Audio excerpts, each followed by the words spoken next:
Just wanted to shoot this real fast here regarding the situation over September 23rd, which is several days past now.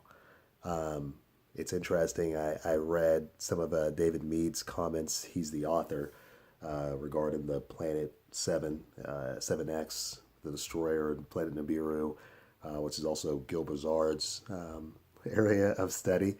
And I just wanted to give some very quick, loose thoughts about this. It's all perspective. It's all the perspective from which an individual is reading the text. I first started reading the Bible with seriousness, I would say, in the summer of 2011.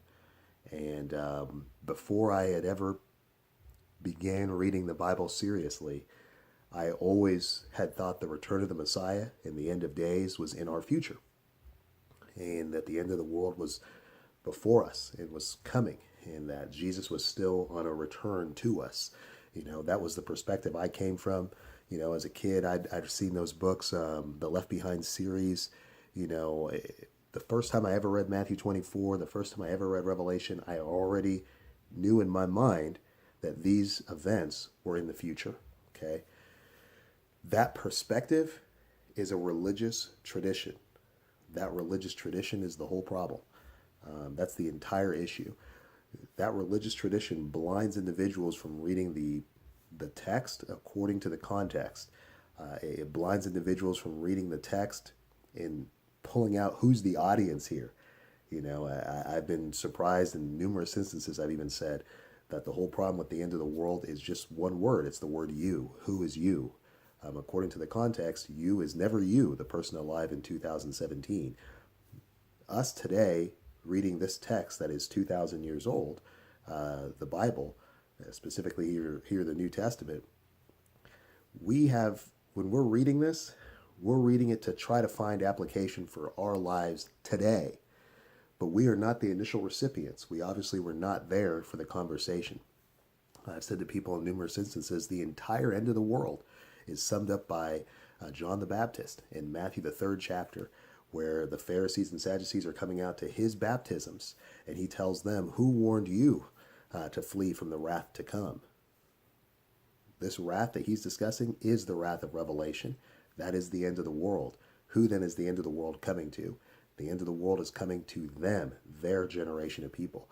We overlook all these little details, like how John the Baptist and Jesus and the disciples are all a part of the same generation. They're also the very people that are doing the most amazing works. When Jesus says, greater works than these you will do because I go to the Father, everyone reads this and they say, well, we should do the greater works because, Jesus did this. Well, we should be able to do greater works than those because he said we would. Audience. Jesus is saying that specifically to the people, the disciples, them. You read about them doing all these incredible works. Jesus was there for 3 years. They're there for many decades doing these incredible works, and that's the difference. It's just audience. The event, like I say to a lot of people, it's happening to them. It's just a contextual misunderstanding. That's the whole problem. It's the religious tradition of living inside the last days. That's it.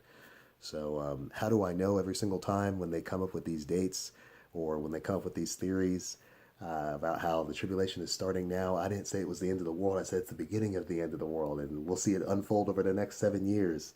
It's all baloney. It's a misunderstanding of the context. It's the embracing of a religious tradition that cannot be supported according to the text. That's it. See you guys.